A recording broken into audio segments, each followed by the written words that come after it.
प्यारे दोस्तों, आज की कहानी सुधा नाम की एक लड़की की है। सुधा एक बहुत ही आलसी लड़की थी। घर के काम करना तो दूर, वो एक गिलास पानी के लिए भी अपनी माँ पर निर्भर थी। अरे अब उठ भी जा नालायक, 10 बजे तक सोती रहती है। अरे कुछ तो घरेलू लड़कियों वाले लक्षण दिखा। सोने दो ना माँ, क्यों परेशान कर रही हो? अरे भाग्यवान, क्यों मेरी बिटिया को तंग कर रही हो? सोने भी दो इसे। लो, बाप बेटी दोनों एक जैसे हैं। देख लेना, आपकी ये लाडली ससुराल जाके हमारी नाक कटाएगी। मैं कहती हूँ अब भी वक्त है, अपनी ये आदतें सुधार ले, वरना ससुराल में तेरी सास कान खींच कर तुझे सीधा करेगी। वही तुझे सबक सिखाएगी। दुनिया में आज तक कोई ऐसी सास पैदा नहीं हुई माँ, जो सुधा चोपड़ा को सबक सिखा सके। लेकिन होने को कुछ और ही मंजूर था। सुधा की शादी एक ऐसे घर में हो जाती है जहाँ उसकी सास एक रिटायर्ड पुलिस वाली थी। अब कहानी में मजा आएगा। हाँ माँ, यहाँ सब बहुत अच्छा है। मेरे ससुराल के लोग भी ना बहुत मिलनसार हैं। ठीक है माँ, मुझे नींद आ रही है, फोन रखती हूँ माँ। ठीक सुबह 5 बजे। अरे जल्दी उठो भाग्यवान, वरना कयामत आ जाएगी। हैं? अरे क्या हुआ? कौन सी कयामत आ जाएगी? अरे मेरी माँ आ जाएगी।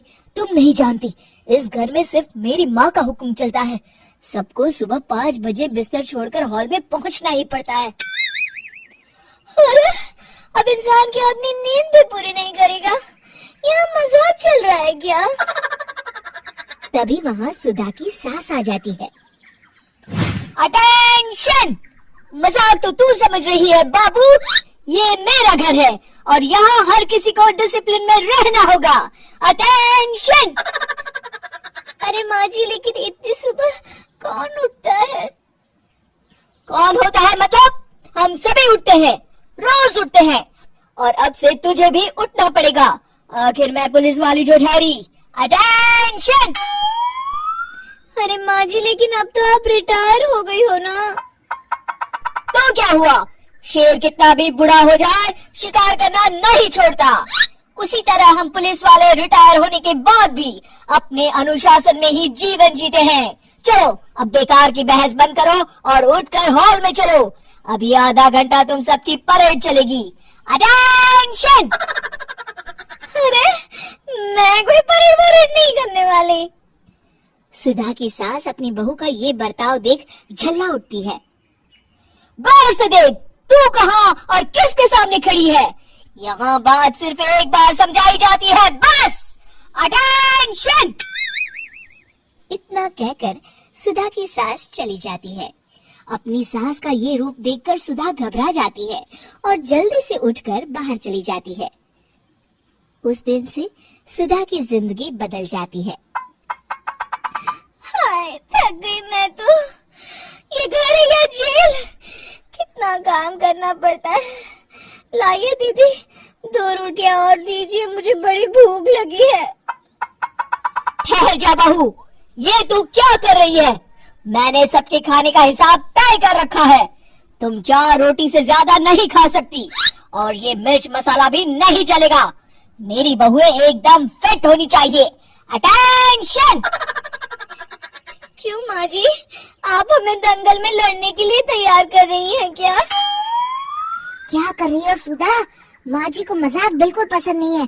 चुप करके खाना खा लो, इसी में भलाई है। इस तरह धीरे धीरे सुधा अपने सास के रंग में पूरी तरह रंग जाती है, लेकिन इसका उल्टा ही असर पड़ता है। सुधा अपनी सास से भी ज्यादा अनुशासन की पक्की हो जाती है। सुधा की सास तो सबको 5 बजे उठाती थी, लेकिन सुधा सबको 4 बजे ही उठा देती थी। दूसरी तरफ सुधा की सास की उम्र भी हो चलती है। माँ जी, आजकल आप सुबह उठने में बहुत आनाकानी करती हैं। मुझे ये सब बिल्कुल पसंद नहीं है। अरे बहू, मैं तेरे हाथ जोड़ती हूँ, भगवान के लिए अब मुझे छोड़ दे। इतने सवेरे उठना और कसरत करना अब मेरे बस की बात नहीं है।